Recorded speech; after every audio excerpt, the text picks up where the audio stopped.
আসসালামু আলাইকুম বিয়াস। আমি আপনাদেরকে জানিয়ে দেব 2 রুম ছাদ পিটানো একতলা বাড়ি মাত্র 3 লক্ষ টাকা হলেই সম্ভব।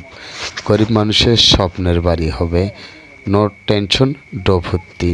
তো বুঝতেই পারছেন তো, 10,000 টাকা করে যদি ইটের বাজার হয়, মাত্র 7,000 ইট হলেই সম্ভব বাড়িটাতে, তাই নাকি?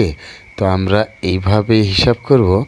আর কাকরা গাড়ি দিয়ে যদি আমরা বালু নেই, মাত্র 2600 টাকা করে হলেই বালুর দাম, তারপরে 515 টাকা করে হলো সিমেন্টের দাম। এইভাবেই আমরা হিসাব করে নেব। তো আমরা বুঝতেই পারছি মিস্ত্রির ডিমান্ড সহ সম্পূর্ণ টাকা হলেই সম্ভব।